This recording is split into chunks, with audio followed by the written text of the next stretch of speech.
Navbatdagi savol. Ustoz, men haqni tanib, diniy ilm olib, bolalarimga ham o'rgatay deb ko'p harakat qildim, lekin turmush o'rtog'im qo'ymas edi.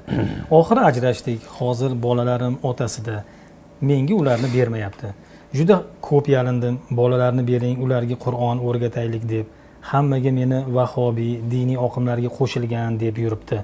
Bolalarni sog'inib o'ylab juda siqilib ketaman. Bolalarimning otasi bolalar faqat namozini o'qib yursin, boshqa hech narsa kerak emas deydi. Bolalar tarbiyasi uchun Allohning oldida kim javobgar yoki ajrashmasdan sabr qilib yurganim yaxshi edimi? Sabr qilib yashay desam, ilm olmasdan johiliyatda umrim o'tar edi. Ajrashganimdan pushaymon emasman, faqat bolalarni o'ylayman. Bismillah, alhamdulillah, vassalatu vassalamu ala rasulilloh va ba'd. Hayron odam nima deyishgan bizga hozir. Bir qarashda bola tarbiyasi deb ajralibsiz, endi nima bo'ldi? Endi bolalar qolib ketdi, tarbiya ham yo'q bo'ldi, bori ham yo'q bo'ldi endi. Bir tomondan.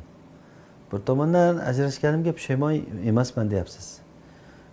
Ya'ni foyda zararni o'zi solishtirib ko'rayotgandirsiz endi albatta.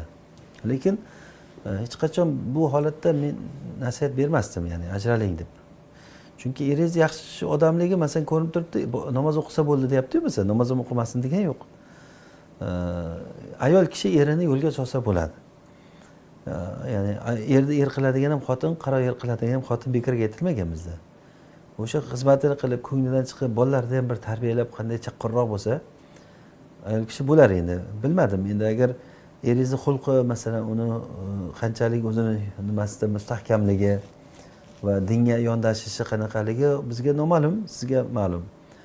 Va siz pushaymon emasman deb turibsiz yana o'zingiz.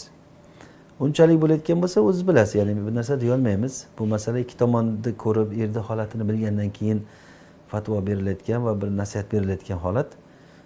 Shuning uchun bir narsa deya olmaymiz, lekin umumiy holatda hozir bolalar tarbiyasi deb ajralib, ya'ni bolalarni eringiz olib qo'yib o'zingiz bordan ham ajralgan bo'lib ko'rinyapsiz men ko'zimga hozir masalan.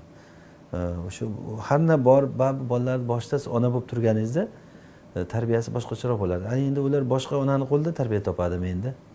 Endi u erkak uylanadi, o'gay ona bo'ladi, biz tilda aytganda. U bolalarga qanday, bolaning ma'naviyati qanaqa bo'ladi endi? Siz ularga kunlik masalan ta'sir o'tkaza olmaysiz, nasihat qila olmaysiz, boshda tura olmaysiz.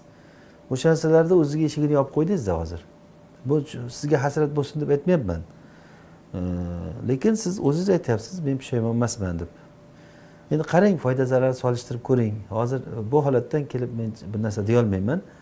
Lekin umumiy holatda baribir ham ayol kishi eri bilan yashaganligi agar modomiki namoz o'qisa bo'ldi deb turibdimi u odam, eri bilan yashab shu kurashish kerak edi deb o'ylayman. Bolalarning tarbiyasi uchun kurashish kerak edi, vallohu alam.